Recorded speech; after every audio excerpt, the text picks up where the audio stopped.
ছোট মাছ বা গুঁড়ো মাছের চচ্চড়ির রেসিপি আমি আগেও শেয়ার করেছি, তবে তাতে ছিল পেঁয়াজ। আজকে যে রেসিপি শেয়ার করব তাতে পেঁয়াজ বা রসুন কোনোটাই কিন্তু ব্যবহার হবে না।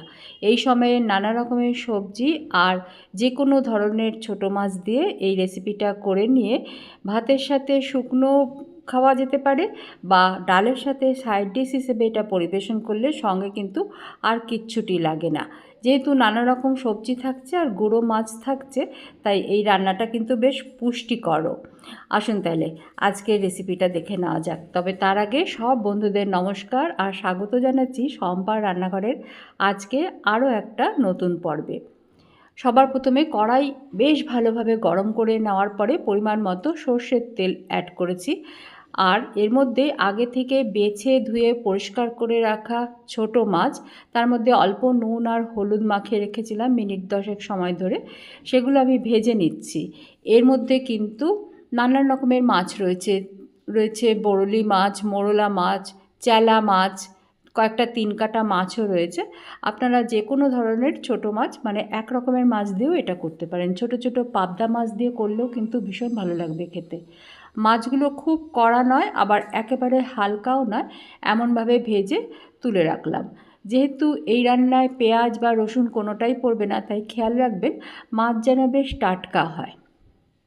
ঠিক এই রকম করে আমি সবগুলো মাছ ব্যাচ ওয়াইজ ভেজে নিয়ে ফিরে আসছি। এখানে 250 গ্রাম মাছ দিয়ে আমি আজকে চচ্চড়ি রান্না করব। এই সময়টাতে একটা মশলা রেডি করে নিচ্ছি। এমনি সাধারণ যে আমাদের বেসিক মশলাগুলো আমরা রেগুলার রান্নায় ইউজ করি সেগুলোই করব, তবে একটু অন্যরকম হবে। আমি এর মধ্যে 1/2 চামচ রাঁধুনি গুঁড়ো করে নিচ্ছি। এই রাঁধুনি আপনি চাইলে শিলনোড়ায় বেটেও নিতে পারেন। আমি এইটুকু রাঁধুনির জন্য আর শিলনোড়া নামালাম না। এর মধ্যে ভালোভাবে গুঁড়ো করে রেখে দিচ্ছি। গুঁড়ো মাছ খাওয়া স্বাস্থ্যের পক্ষে ভালো, আবার এর মধ্যে নানা রকমের সবজিও পড়বে আর ঝোলও হবে না রান্নাটায়, তাই এই রান্না কিন্তু বেশ পুষ্টিকর। মাছগুলো সব ভাজা হয়ে গেছে, খেয়াল করুন আমি কিন্তু একেবারে ভেজে মানে কালো কালো করে দিইনি, সুন্দর একটা সোনালি রং ধরেছে। এই সময় মাছগুলো ভেজে তুলে নিলাম। এবারে যেটুকু তেল রয়েছে তার মধ্যে আমি আরেকটু তেল অ্যাড করছি, সর্ষের তেলই। রান্নায় তেলের পরিমাণ সবাই নিজের পছন্দ মতো ব্যবহার করবেন। গরম তেলের মধ্যে 1/2 চা চামচ গোটা জিরে দিলাম, আর কিছুই আমি ফোড়নে দেব না।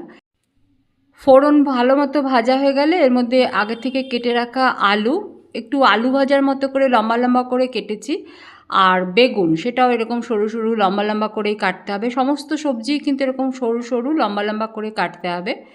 কিছুক্ষণ মিনিট 2 সময় ধরে মিডিয়াম আঁচে এগুলো একটু ভেজে নিচ্ছি। আরও অনেক রকম সবজি পড়বে। এর মধ্যে রান্নায় যা নুন লাগবে সেটা দিয়ে দিলাম, কিছুক্ষণ ভাজা হওয়ার পরেই দিয়ে দিলাম 1/2 চা চামচ হলুদের গুঁড়ো।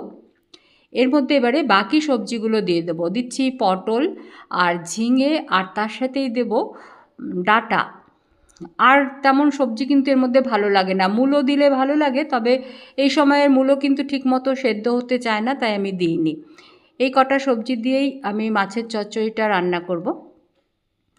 ভালোভাবে নাড়াচাড়া করে মিনিট খানেক সময় ধরে একটু ভাজা ভাজা করে নিচ্ছি, কারণ এখনই কিন্তু ঢাকা দিয়ে আঁচলো করে দিলে ঝিঙে থেকে এত জল বেরোবে যে সবজিগুলো কিন্তু ভালো মতো ভাজা করা যাবে না। ঠিক এই রকম যখন হয়েছে তখন এর মধ্যে আমি মশলা মেশাবো। এই রান্নায় আমি দিচ্ছি জিরের গুঁড়ো, ধনের গুঁড়ো দিয়ে দিলাম। ধনের গুঁড়ো 1 চা চামচ, আর 1 চা চামচ থেকে একটু কম দিচ্ছি জিরের গুঁড়ো। স্বাদ মতো লঙ্কার গুঁড়ো, আপনি চাইলে কাঁচা লঙ্কা বাটাও দিতে পারেন, যদি লাল লঙ্কায় বা শুকনো লঙ্কায় অসুবিধা থাকে কাঁচা লঙ্কা বাটা দিয়েও করতে পারেন। গুঁড়ো করে রাখা রাঁধুনি দিয়ে দিলাম। সমস্ত মশলা মিশিয়ে 1 মিনিট মতো একটু ভেজে নিচ্ছি। বেশিক্ষণ ভাজবো না, গুঁড়ো মশলা পুড়ে যাবে। আর খুব বেশি ভাজার দরকারও নেই, এটা পরেও বেশ শুকনো করে রান্না হবে। মিনিট খানেক সময় ধরে একটু নাড়াচাড়া করে নিয়েছি। এবারে ঢাকা দিয়ে আঁচটা একদম লো করে কিছুক্ষণ রান্না করব। 3-4 মিনিট এইভাবে রেখেছি। দেখুন বেশ তেল ছাড়তে শুরু করেছে, মানে সবজিগুলো কিন্তু যতটা দরকার ভাজা ভাজা হয়ে গেছে, এর মধ্যে আর জল নেই। এই সময়েই এর মধ্যে ভেজে রাখা মাছগুলো দিয়ে দিতে হবে। গুঁড়ো মাছ মনে হবে যেন জল না দিলেও চলবে, কিন্তু জল ছাড়া এটা যদি এইভাবেই শুকনো করে একদম মিশিয়ে নিয়ে নামিয়ে দেওয়া যায় তাহলে কিন্তু মাছগুলো শক্ত শক্ত হয়ে থাকবে, খাওয়া যাবে না। তাই অল্প একটু জল দিতে হবে, 1/2 কাপ মতো জল দিলে মাছটা বেশ নরম হবে, সবজির সাথে বেশ মিশেও যাবে, মানে ম্যাচ করবে। এবারে এই 15 সেকেন্ড মতো একটু আঁচটা হাইয়ে রাখবো, তারপরে আঁচ কমিয়ে দিয়ে ঢাকা দিয়ে ওই 4-5 মিনিট রান্না করব, যতক্ষণ না এটা ভালো মতো শুকিয়ে যাচ্ছে। ঢাকা দিয়ে দিলাম, আঁচ কিন্তু এবারে একদম লো করে দিলাম। কিছুক্ষণ পরে দেখুন সমস্ত সবজি আর মাছও কিন্তু দেখুন আর খাড়া খাড়া হয়ে নেই, বেশ একটু নরম হয়ে গেছে। এবারে সব কিছু একসাথে মিশিয়ে নেব। সবজি মাছ একটু দেখে নেবেন, আলু বা যেগুলো শক্ত সবজি সেগুলো সেদ্ধ হয়ে গেছে কি না। যদি সেদ্ধ হয়ে না থাকে তাহলে আরও কিছুক্ষণ ঢাকা দিয়ে অল্প জল দিয়ে রান্না করবেন।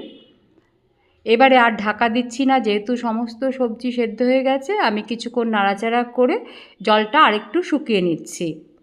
ঠিক এই রকম আমাদের মাছের চচ্চড়ি কিন্তু একদম রেডি হয়ে গেছে।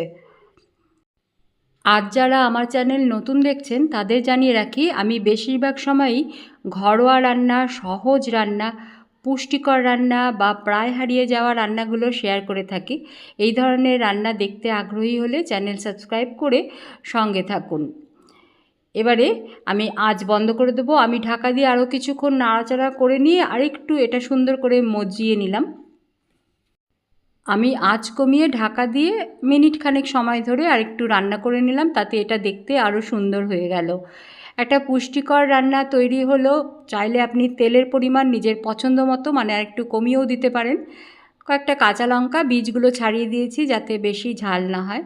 আজকের রেসিপি কেমন লাগলো আমাকে জানাবেন। যদি ভালো লাগে তাহলে নিজেরা তো বানাবেনই, সঙ্গে লাইক আর শেয়ার করতেও ভুলবেন না। আজকে তাহলে আসি, সবাইকে ভালো থাকার অনেক শুভেচ্ছা, সঙ্গে থাকার জন্য অনেক অনেক ধন্যবাদ জানিয়ে আজকের ভিডিও শেষ করছি। ফিরে আসবো আবারও এরকমই কোনো সহজ ঘরোয়া রেসিপির সাথে।